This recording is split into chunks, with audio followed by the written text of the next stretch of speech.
নমস্কার বন্ধুরা। তো পাইলহোম টিউটোরিয়ালের আবারও একটা নতুন ভিডিওতে তোমাদের স্বাগত। আগের দিন আমরা আলোচনা করেছিলাম বোকা কুমিরের কথা, গল্পটির বিষয়বস্তু নিয়ে। আজ আমরা আলোচনা করব যে এই চ্যাপ্টার যে অধ্যায়ভিত্তিক প্রশ্ন উত্তর আছে সেগুলি নিয়ে। তো চলো শুরু করা যাক। প্রথম প্রশ্ন কি আছে দেখো, তোমার জানা কয়েকটি উভচর প্রাণীর নাম লেখো। তো আমরা উভচর প্রাণী মানে জানি যে জলেও থাকে আবার ডাঙাতেও থাকে, ঠিক আছে। তো সে হলো সাপ, ব্যাঙ, কুমির ইত্যাদি। নেক্সট দেখো, তোমার জানা কয়েকটি সরীসৃপের নাম লেখো। তাহলে সরীসৃপ প্রাণী মানে জানি আমরা যারা বুকে ভর দিয়ে চলাচল করে, সেরকম হলো সাপ, টিকটিকি, কুমির, গিরগিটি ইত্যাদি। তারপরে দেখো, ছোটদের জন্য লেখা পশু পাখির গল্পে সবচেয়ে চালাক প্রাণী বলতে আমরা কাকে বুঝি? তাহলে সবচেয়ে চালাক প্রাণী বলতে আমরা জানি কিন্তু শেয়াল, ঠিক আছে। নেক্সট দেখো, মাটির নিচে হয় এমন কয়েকটি ফসলের নাম লেখো। তাহলে মাটির নিচে হয় এমন কয়েকটি ফসলের নাম হলো আলু, পেঁয়াজ, আদা, রসুন, গাজর ইত্যাদি, এবং আরও বিভিন্ন শাকসবজি কিন্তু হয়ে থাকে। 5 দাগে দেখো, ধান গাছ থেকে আমরা কি পাই? ধান গাছ থেকে আমরা ধান ও খড় পাই, ঠিক আছে। কুমির ও শেয়ালকে নিয়ে লেখা অন্য কোনো গল্প 5টি বাক্যে লেখো। তোমাদের জানা যেসব গল্প আছে তোমরা সে গল্পগুলি 5টি বাক্যে লিখবে বা লিখতে পারো, ঠিক আছে। তো এটা আমি আর বললাম না। তো দেখো, এটা আমি স্ক্রিনে মেনশন করে দিলাম, ঠিক আছে। 2 দাগে প্রশ্ন কি বলছে দেখো, ক স্তম্ভের সঙ্গে খ স্তম্ভ মিলিয়ে লেখো। তো দেখো বলেছে কুমিরের সঙ্গে হবে নদী, ঠিক আছে। শেয়ালের সঙ্গে হবে জঙ্গল। তো এখানে দেখো, পশু, প্রাণী এবং সবজি কোথায় মানে থাকে বা কোথায় হয় সেইগুলো কিন্তু তোমাদেরকে মেলাতে হবে। আলু হয় খেতে, আখ থেকে চিনি হয়, আর গরু খায় খড় খায়, ঠিক আছে। এটা তোমাদেরকে মেলাতে হবে। তারপর দেখো কি বলেছে, ঘটনাগুলি সাজিয়ে লেখো। মানে কোন ঘটনাটা কখন হয়েছিল, মানে কোন ঘটনার আগে হয়েছিল সেরকম 1, 2, 3, 4 করে কিন্তু তোমরা ঘটনাগুলি পড়বে এবং মেলাবে। তো বলেছে, কুমির শেয়ালকে ঠকানোর জন্য বললে গাছের আগার দিক কিন্তু আমার আর গোড়ার দিক তোমার। তাহলে এটা কিন্তু 2 নম্বরে হয়েছিল, ঠিক আছে। এটা কিন্তু 2 নম্বরে হয়েছিল। সেরকমভাবে 1, 3, 4 ঘটনাগুলি কিন্তু স্ক্রিনে দেওয়া রইল, ঠিক আছে। তো এরপর দেখো বলেছে শূন্যস্থানে কি বসবে লেখো। 1 দাগের হবে, কুমির আর শেয়াল মিলে চাষ করতে গেল। তাহলে শূন্যস্থানে বসবে কুমির আর শেয়াল। সে ভাবলে বুঝি আলু তার গাছের ফল, ঠিক আছে, হবে ফল। শেয়াল যে ধান সুতো গাছের ড্যাশ কেটে গাছের আগা কেটে নিয়ে গেল। সেবার হলো ড্যাশ চাষ। তো সেবার হলো আখের চাষ। নেক্সট দেখো, শেয়াল মাটি ড্যাশ সব আলু তুলে নিয়ে গেছে। মাটি খুঁড়ে কিন্তু হবে, ঠিক আছে, খুঁড়ে হবে। তার 5 দাগে দেখো, শব্দ ছুরি থেকে খুঁজে নিয়ে একই অর্থের শব্দ পাশাপাশি লেখো। আখ, চাষ, আগা, মাটি। তো নিচে দেখো লেখা আছে অগ্রভাগ, কৃষি, মৃত্তিকা, ইক্ষু। মানে কোনটার সঙ্গে কোনটা বসবে সেটা কিন্তু তোমাকে লিখতে হবে, ঠিক আছে। তো দেখো, চাষ হলো কৃষি, আখ হলো ইক্ষু, আগা হলো অগ্রভাগ, মাটি হলো মৃত্তিকা। নেক্সট দেখো বলেছে, কুমির গল্পের মোট ড্যাশ বার ঠকেছে। গল্পে মোট 3 বার ঠকেছে। প্রথমবার সে ঠকে গেছে কেননা ড্যাশ, কেননা সে জানতো না আলু গাছের গোড়ায় হয়। দেন দ্বিতীয়বার তার ঠকে যাওয়ার কারণ হলো ড্যাশ, সে জানতো না ধান গাছের আগায় হয়। তারপরের বার ড্যাশ না জানার জন্য সে ঠকে গেছে। আখ চাষ সম্বন্ধে কিছু না জানার জন্য সে ঠকে গেছে। শেয়াল বারবার লাভবান হয়েছে কারণ সে বুদ্ধিমান।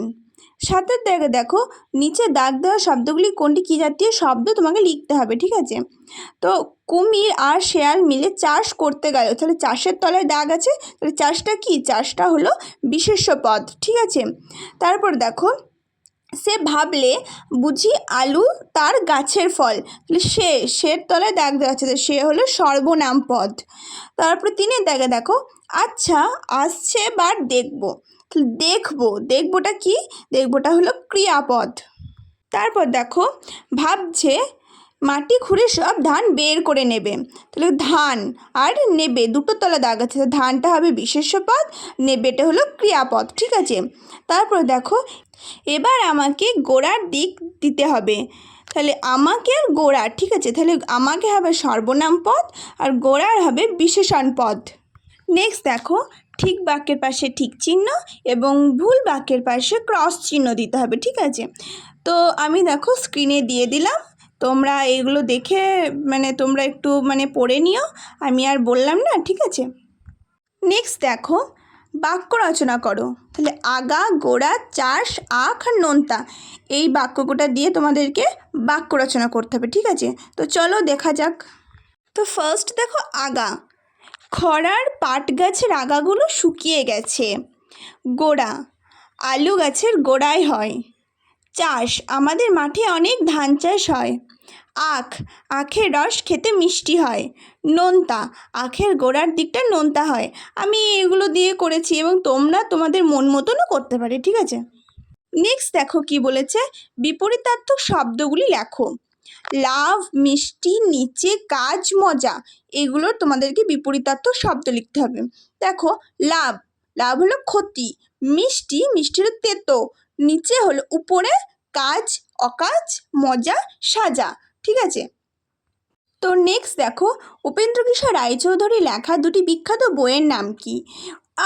স্পেশালি উপেন্দ্র কিশোর রায়চৌধুরী কিন্তু পশু পাখির গল্প নিয়ে বেশি লিখতে ভালোবাসেন, ঠিক আছে, যেমন হলো, এবং খুব মজার মজারও তিনি লেখেন।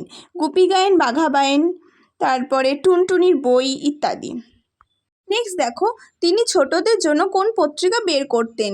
উপেন্দ্র কিশোর রায়চৌধুরী ছোটদের জন্য সন্দেশ পত্রিকা বের করতেন। তার সন্তানদের মধ্যে শিশু সাহিত্যিক হিসেবে কারা অত্যন্ত পরিচিত? উপেন্দ্র কিশোর রায়চৌধুরী সন্তানদের মধ্যে শিশু সাহিত্যিক হিসেবে সুখলতা রাও, পূর্ণলতা চক্রবর্তী, সুকুমার রায়, সুবিনয় রায় ইত্যাদি, ঠিক আছে। নিচের প্রশ্নগুলির উত্তর দাও। দেখো 12 দাগের প্রশ্ন বলেছে, গল্পে কারা চাষ করতে গেল? উপেন্দ্র কিশোর রায়চৌধুরী রচিত বোকা কুমিরের কথা গল্পে একটি কুমির ও একটি শিয়াল কিন্তু চাষ করতে গেল। নেক্সট বলেছে দেখো, কিসের কিসের চাষ তারা করেছিল?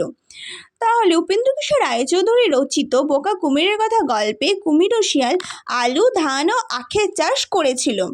3 দাগে দেখো, চাষে কার লাভ ও কার ক্ষতি হয়েছিল? উপেন্দ্র কিশোর রায়চৌধুরী রচিত বোকা কুমিরের কথা গল্পে শেয়ালের লাভ ও কুমিরের ক্ষতি হয়েছিল। 4 দাগে দেখো, শেয়ালকে ঠকাতে আখ চাষের সময় কুমির কি ফন্দি এঁটেছিল? উপেন্দ্র কিশোর রায়চৌধুরী রচিত বোকা কুমিরের কথা গল্পে শেয়ালকে ঠকাতে আখ চাষের সময় কুমির ফন্দি এঁটেছিল যে সে আখের আগা নেবে, ঠিক আছে। তারপরে দেখো বলেছে, বোকা কুমিরের কথা গল্পে কুমিরটা শেয়ালকে তুমি বড্ড ঠকাও বলে দোষ দিলেও আসলে সে নিজের নির্বুদ্ধির জন্য বারবার ঠকে গেছে। গল্পটি পড়ে তোমার যদি এমন মনে হয় তবে কেন এমন মনে হলো তা বোঝাতে গল্প থেকে 3টি বাক্য খুঁজে নিয়ে লেখো। তো আমি এটা আর বলবো না, যেহেতু ভিডিওটা খুব লেন্থি হয়ে যাচ্ছে, আমি স্ক্রিনে মেনশন করে দিলাম। তো এই গেল আমার এই অধ্যায়ের সব প্রশ্ন উত্তর। তো আমার ভিডিওটা যদি তোমাদের ভালো লেগে থাকে তো লাইক, কমেন্ট এবং সাবস্ক্রাইব করবে। তো তোমরা সবাই সুস্থ থাকো, ভালো থাকো। Thank you.